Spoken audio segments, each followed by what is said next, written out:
Baik, terima kasih atas kesempatannya. Perkenalkan, nama saya Made Gede Pasha Bagiartana dengan NIM 2018 220 224. Di sini saya akan menjelaskan tentang teori produksi.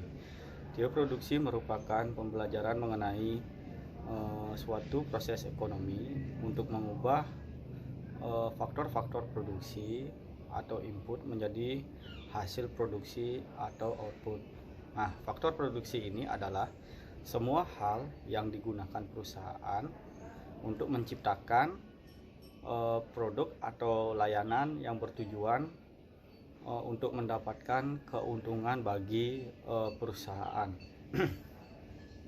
Dan sedangkan hasil produksi merupakan pengolahan dari semua faktor produksi sehingga bisa menciptakan sebuah produk atau jasa.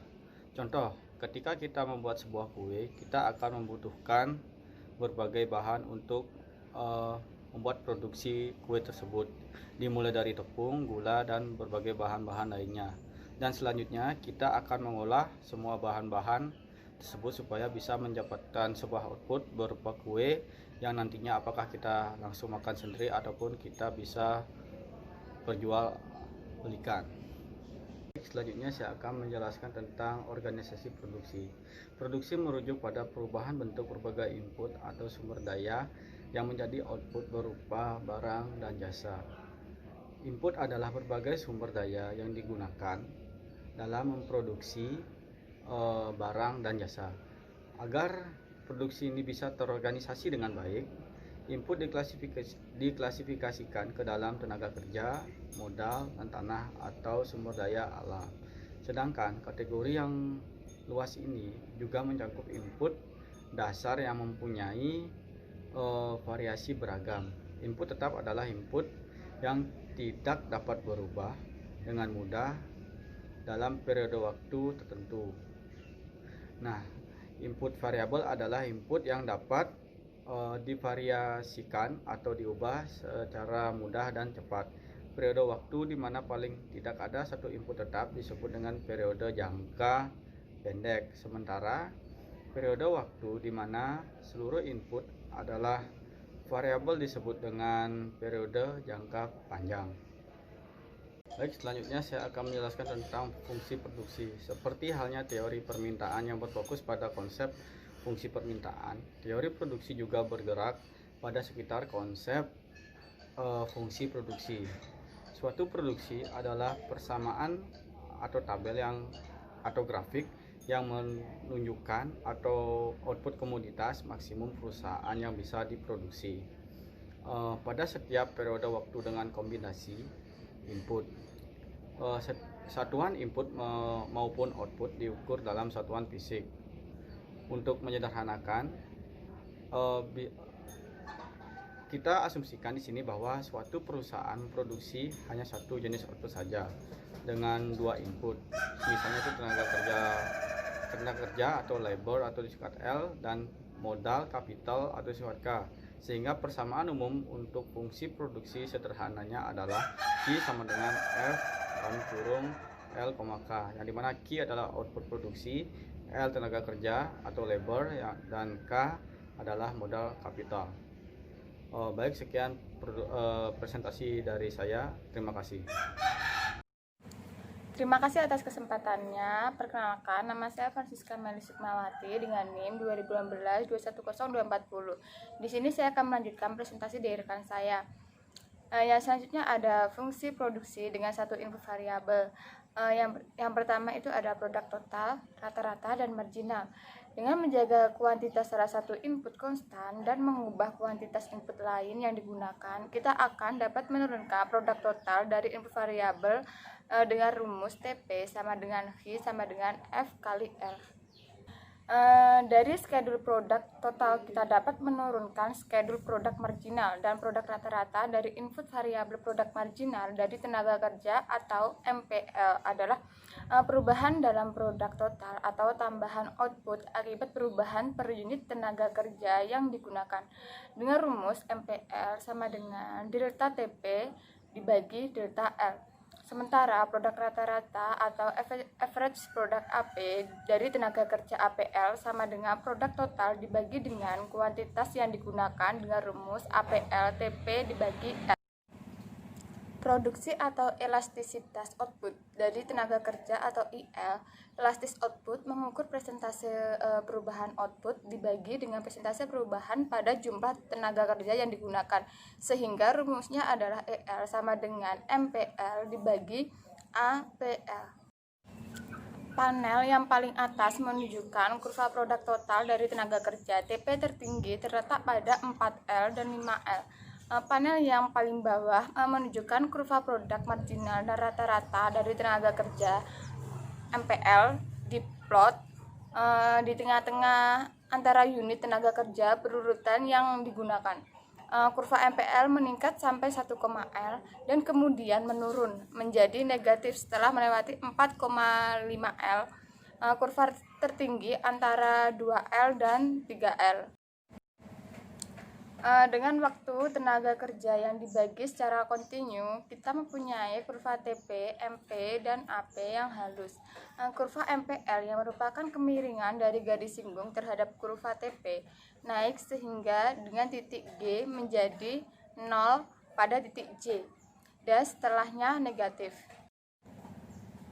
Kurva APL diberikan oleh kemiringan dari garis yang berasal dari awal ke suatu titik pada kurva TP, naik sampai dengan titik H dan setelahnya menurun, tetapi tetap positif sepanjang TP positif.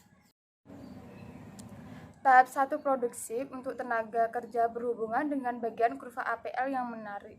Tahap 2 mencakup kisaran antara APL maksimum sampai dengan pada saat MPL 0. Tahap 3 terjadi pada saat MPL negatif. Yang selanjutnya ada penggunaan input variabel secara optimum. Banyak tenaga kerja yang harus digunakan oleh perusahaan untuk mendapatkan laba atau keuntungan maksimum. Maksudnya di sini itu perusahaan harus mempekerjakan tambahan 1 unit tenaga kerja sepanjang tambahan penerimaan yang dihasilkan dari output yang diproduksi melebihi tambahan biaya karena mempekerjakan tenaga kerja tersebut. Sampai tambahan penerimaan sama dengan tambahan biaya. Tambahan penerimaan yang dihasilkan dengan menggunakan tambahan unit tenaga kerja disebut dengan produk pendapatan marginal atau MRP dari tenaga kerja MRPL. Ini sama dengan produk marginal dari tenaga kerja atau MPL dikalikan dengan pendapatan marginal atau MR. Dari penjualan output tambahan yang diproduksi, di mana MRPL sama dengan MPL dikali MR. Di sisi lain, tambahan biaya karena menambah unit tenaga kerja atau biaya total perusahaan akibat menambah unit tenaga kerja. Artinya MRCL sama dengan delta TC dibagi delta L. Sehingga perusahaan harus terus mempekerjakan tenaga kerja sepanjang MRPL lebih besar dari MRCL sampai dengan MRPL sama dengan MRCL. Terima kasih dan selanjutnya akan dilanjutkan oleh rekan saya. Terima kasih atas kesempatannya. Saya Atrifa Pranita, NIM 2018-210-242. Di sini saya akan melanjutkan presentasi dari rekan saya. Saya akan menjelaskan fungsi produksi dengan 2 input variabel. Yang pertama ada isokuan produksi. Isokuan produksi ini menggambarkan berbagai kombinasi dari 2 input, misalnya tenaga kerja dan modal, yang bisa digunakan oleh perusahaan untuk berproduksi pada tingkat output tertentu. Isokuan yang lebih tinggi menunjukkan output yang lebih besar. Sebaliknya, isokuan yang lebih rendah menunjukkan output yang lebih kecil. Yang kedua ada wilayah ekonomis produksi. Perusahaan tidak akan beroperasi pada kemiringan isokuan yang positif karena pada tingkat output yang sama, perusahaan dapat berproduksi menggunakan modal dan tenaga kerja yang lebih sedikit. Contohnya dapat dilihat dari grafik. Titik V pada isokuan untuk 36Hi, jika perusahaan menggunakan tenaga kerja yang lebih banyak, maka perusahaan juga harus menggunakan lebih banyak modal untuk tetap berada pada isokuan yang sama. Mulai dari titik V, jika perusahaan menggunakan lebih banyak tenaga kerja sementara jumlah modal tetap, maka tingkat output akan turun atau jatuh. Artinya perusahaan akan jatuh kembali ke isokuan yang lebih rendah. Hal yang sama terjadi pada semua titik di garis mendaki 0 VI, sehingga MPI pastilah negatif pada sebelah kanan garis mendaki. Yang ketiga, ada tingkat marginal dari substitusi teknis. Isokuan memiliki kemiringan negatif dalam daerah yang secara ekonomis relevan. Ini berarti bahwa jika ingin mengurangi kuantitas modal yang digunakan dalam produksi, maka perusahaan harus meningkatkan kuantitas tenaga kerja untuk tetap berada pada isokuan yang sama. Sebagai contoh dari grafik yang ada di PPT, pergerakan dari titik N ke titik R pada isokuan 12K menunjukkan bahwa perusahaan melepaskan 2,5K dengan menambahkan 1L, sehingga kemiringan isokuan 12K antara N dan L adalah minus 2,5K per 1L. Di antara titik R dan S, kemiringan isokuan 12K adalah minus 1 per 2, dan begitu seterusnya. Yang terakhir ada input substitusi dan komplementer sempurna. Bentuk suatu isokuan mencerminkan derajat sejauh mana satu input dapat disubstitusikan oleh yang lainnya dalam produksi. Di satu sisi, semakin kecil lekukan isokuan, semakin tinggi derajat substitusi input-input produksi. Semakin besar lekukan isokuan, semakin rendah derajat substitusinya. Pada titik ekstrim adalah isokuan yang berbentuk garis lurus seperti ditunjukkan pada grafik yang ada di PPT. Dalam hal ini, tenaga kerja dan modal merupakan substitusi sempurna. Artinya, tingkat di mana tenaga kerja dapat disubstitusikan dengan modal kerja adalah konstan. Maka tenaga kerja dapat disubstitusikan untuk modal pada tingkat konstan sebagaimana ditunjukkan oleh kemiringan absolut isokuan. Sebagai contoh, 2L dapat disubstitusikan untuk 1K tanpa memperhatikan titik produksi pada isokuan. Kenyataannya, titik A pada sumbu tenaga kerja memperlihatkan bahwa tingkat output yang ditunjukkan oleh isokuan yang sedang diproduksi hanya menggunakan tenaga kerja tanpa modal. Titik B pada sumbu modal menunjukkan bahwa untuk tingkat output yang sama dapat diproduksi hanya dengan menggunakan modal tanpa tenaga kerja. Terima kasih. Selanjutnya akan dijelaskan oleh rekan saya. Terima kasih atas kesempatannya. Nama saya Octavianda Putri dengan NIM 20182102444. Di sini saya akan melanjutkan presentasi dari rekan saya, yaitu tentang kombinasi optimum output. Yang pertama ada garis isokos. Garis isokos menunjukkan berbagai kombinasi input yang dapat dibeli atau dipekerjakan oleh perusahaan bagi tingkat biaya tertentu. Dengan menggunakan isokos dan isokuan, kita akan menetapkan kombinasi input yang optimum bagi perusahaan untuk memaksimumkan laba.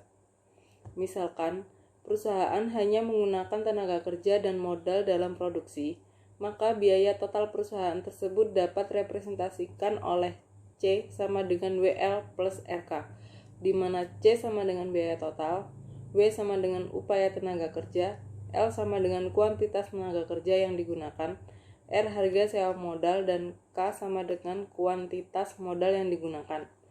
Sehingga persamaan di atas menyatakan bahwa biaya total suatu perusahaan sama dengan penjumlahan umum garis isokos perusahaan atau biaya sama. Yang kedua ada kombinasi input optimum untuk meminimumkan biaya atau memaksimumkan output. Kombinasi optimum input diperlukan bagi perusahaan dalam rangka meminimumkan biaya produksi sejumlah output tertentu atau memaksimumkan output untuk sejumlah biaya tertentu, ditunjukkan oleh titik persinggungan antara isokuan dan isokos.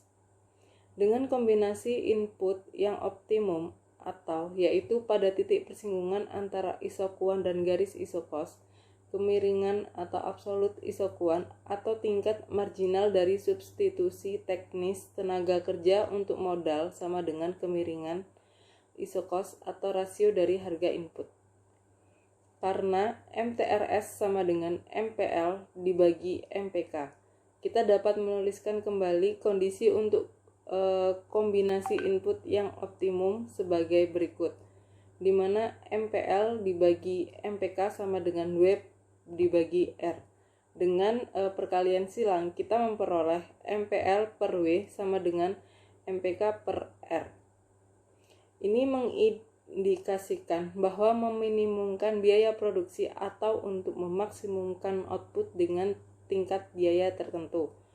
Tambahan output atau produk marginal per dolar yang dikeluarkan untuk tenaga kerja harus sama dengan produk marginal per dolar yang dikeluarkan untuk modal. Kondisi umum yang sama untuk kombinasi input optimum harus tetap dipegang tanpa mengindahkan jumlah input, sehingga MP per dolar yang dibelanjakan untuk setiap input akan sama dengan semua input. Lalu yang ketiga ada memaksimisasi laba. Untuk memaksimumkan laba, suatu perusahaan sebaiknya menggunakan setiap input sampai produk pendapatan marginal dari input sama dengan biaya sumber daya marginal untuk menyewa input tersebut. Dengan harga input konstan, ini berarti bahwa perusahaan harus memperkerjakan setiap input sampai produk pendapatan marginal dari input yang bersangkutan sama dengan harga input tersebut. Sehingga kita dapat menghasilkan kondisi di mana kombinasi input optimum yang ditunjukkan oleh persamaan yaitu MPL per W sama dengan MPK per R. Dan perlu dicatat bahwa terdapat suatu kombinasi input yang optimum untuk setiap tingkat output, tetapi hanya pada satu dari beberapa output tersebut perusahaan akan memaksimumkan labanya. Itu artinya, untuk memaksimumkan laba, perusahaan harus menghasilkan output pada tingkat yang memaksimumkan laba dengan kombinasi input yang optimum, sehingga perusahaan dapat berproduksi pada tingkat output terbaik pada atau tingkat yang memaksimumkan laba dengan kombinasi input optimum. Yang keempat ada efek perubahan harga input.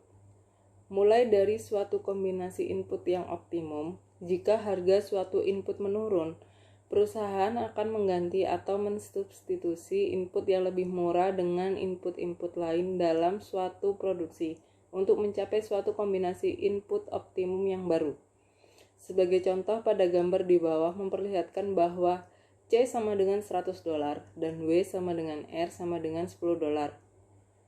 Kombinasi input optimum adalah 5K dan 5L ditunjukkan oleh titik E, di mana isokuan 10Q bersinggungan dengan isokos AB. Pada titik E, rasio tenaga kerja atau K per L adalah I. Jika R tetap sejumlah 150 tetapi W turun menjadi $5, garis isokos menjadi AB bintang, dan perusahaan dapat mencapai isokuan 14Q dengan C sama dengan $100 atau titik N pada gambar di bawah. Dengan C sama dengan $70, perusahaan kini dapat mencapai isokuan 10Q. Ini ditunjukkan oleh isokos A bintang B aksen yang sejajar dengan AB bintang, di mana min W per R sama dengan min 1 per 2 untuk keduanya, dan bersinggungan dengan isokuan 10Q pada titik R. Pada titik ini perusahaan menggunakan 3K dengan biaya sebesar $30 dan 8L dengan biaya sebesar $40, sehingga biaya total sebesar $70. Pada titik R, rasio K per L sama dengan 3/8, dibandingkan dengan K per L sama dengan 1 pada titik E sebelum terjadi penurunan pada W, sehingga penurunan W atau dan R konstan, C yang lebih rendah dibutuhkan untuk memproduksi pada tingkat output yang sama. Untuk meminimumkan biaya produksi sebesar 10Q, perusahaan harus mengganti atau mensubstitusi K dengan L dalam produksi, sehingga rasio K atau L menurun. Mudah tidaknya perusahaan melakukan substitusi K dengan L dalam produksi tergantung bentuk dari isokuan. Semakin datar isokuan, semakin mudah untuk melakukan substitusi pada K dan L dalam produksi. Selain itu, jika isokuan berada di sudut sebelah kanan, seperti pada gambar, dan tidak mungkin dilakukan substitusi input, artinya MRTS sama dengan 0, sehingga K per L akan konstan dan tidak berpengaruh pada tingkat harga output. Terima kasih, selanjutnya akan dilanjutkan oleh rekan saya. Terima kasih atas kesempatannya. Di sini saya akan melanjutkan presentasi dari kelompok saya. Perkenalkan, nama saya Rijo Darmawan dengan NIM 245. Di sini saya akan menjelaskan tentang skala hasil. Skala hasil atau return to scale adalah derajat sejauh mana output berubah akibat perubahan tertentu dalam kuantitas semua input yang dipakai dalam produksi. Contohnya itu ada 3, skala hasil tetap, skala hasil meningkat, dan yang terakhir adalah skala hasil menurun. Dan selanjutnya adalah fungsi prediksi empiris. Fungsi produksi yang secara umum digunakan dalam estimasi adalah fungsi pangkat dari bentuk Q sama dengan AK pangkat A L pangkat B, di mana Q, K, dan L mengacu pada kuantitas output, modal dan tenaga kerja, dan A serta B adalah fungsi parameter yang akan diestimasi secara empiris. Terima kasih, selanjutnya akan dilanjutkan oleh rekan saya. Terima kasih atas kesempatannya. Perkenalkan, nama saya Lukman Hakim Rahmawan dengan NIM 2018-210-256. Di sini saya akan melanjutkan presentasi dari rekan saya. Di sini saya akan menjelaskan tentang bagaimana pentingnya inovasi dan bagaimana daya saing global dari perusahaan. Yang pertama, saya akan menjelaskan inovasi. Apa itu inovasi? Inovasi adalah penciptaan produk dan layanan baru yang bernilai bagi pelanggan dengan cara yang didukung oleh model bisnis yang berkelanjutan dan menguntungkan. Di sini inovasi adalah determinan tunggal yang paling penting bagi perusahaan dalam jangka panjang, baik itu di dalam negeri maupun luar negeri. Inovasi pada dasarnya terdapat 2 tipe, yaitu inovasi produk atau product innovation yang berarti pengenalan produk baru atau yang telah dikembangkan, dan yang kedua yaitu inovasi proses atau process innovation, yaitu pengenalan proses produksi baru yang telah dikembangkan. Bertolak belakang dari pendapat umum, kebanyakan inovasi berlangsung secara bertahap dan terjadi sedikit banyak karena perkembangan kecil yang terjadi secara berkesinambungan dan dengan sebuah terobosan teknologi mutakhir. Lebih jauh lagi, kebanyakan inovasi melibatkan penggunaan ide-ide secara komersial yang mungkin telah ada bertahun-tahun. Sebagai contoh, dibutuhkan seperempat abad sebelum perusahaan dari Jepang mampu menyempurnakan layar video datar yang ditemukan pada pertengahan tahun 1960-an oleh Fortz-Helmer dari RCA dan memperkenalkannya secara komersil dalam bentuk PC portable. Selanjutnya saya akan menjelaskan tentang inovasi dan daya saing internasional perusahaan Amerika Serikat. Hampir semua perusahaan atau lab di Amerika Serikat melakukan terobosan teknologi selama 4 dekade lalu, dari TV hingga robot, dari mesin fotokopi hingga mesin faksimil, dari semikonduktor hingga layar video datar. Di sini menurut model siklus produksi, perusahaan yang memperkenalkan inovasi bagaimanapun juga secara berkala akan kehilangan pasar ekspornya dan bahkan pasar domestiknya jika bisa diambil oleh perusahaan imitator yang bisa membayar upah lebih murah dan secara umum mengeluarkan biaya yang lebih rendah. Sementara itu, secara teknologi, berbagai perusahaan unggulan memperkenalkan produk-produk dan teknologi yang lebih maju. Adapun juga suatu permasalahan yang dihadapi yaitu periode di mana perusahaan dapat mengeksploitasi keuntungan dari inovasi menjadi pendek dan semakin pendek sebelum para imitator mengambil pasarnya. Dalam kenyataannya, di banyak kasus penemuan Amerika seperti mesin faksimil dan layar perusahaan asing yang dari Jepang. Untuk pertama kalinya, perusahaan Jepang mampu memproduksi dengan lebih baik dan lebih murah, dan dalam beberapa tahun melewati penjualan para pesaing Amerika di dalam dan di luar negeri. Hal ini terjadi pada industri dan semua industri, dari baja ke produk elektronik, konsumen hingga mobil. terutama sepanjang tahun 1970-an dan 1990-an. Satu keunggulan perusahaan Jepang adalah mereka sudah siap kehilangan jutaan dolar selama beberapa tahun untuk mendapatkan kesuksesan. Manajer dan investor Amerika di lain pihak secara umum banyak mempunyai horizon waktu yang lebih pendek dan sangat peduli dengan laba dan laporan triwulan. Perusahaan Jepang juga menghadapi persaingan domestik yang jauh lebih tajam dibanding perusahaan Amerika dan Eropa, sehingga mereka menghadapi stimulus yang lebih tinggi untuk berinovasi. Lebih jauh lagi, seiring dengan perusahaan Jepang memperoleh pasar global di banyak industri, keunggulan mereka menjadi kumulatif. Selanjutnya saya akan menjelaskan tentang revolusi produksi dengan bantuan komputer dan daya saing internasional perusahaan Amerika Serikat. Sejak awal tahun 1990-an, revolusi produksi yang sesungguhnya telah terjadi di Amerika Serikat dan dengan skala yang lebih kecil dari Jepang dan Eropa. Didasarkan atas desain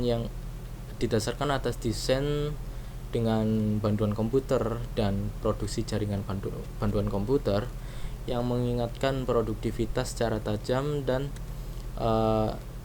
daya saing internasional dari perusahaan Amerika Serikat.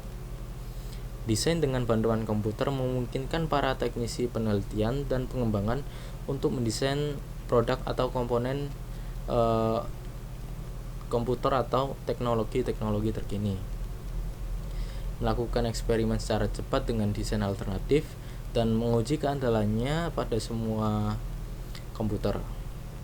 Kemudian, produksi dengan bantuan komputer mengeluarkan instruksi terhadap jaringan dari perangkat mesin yang diintegrasi untuk memproduksi prototipe tersebut.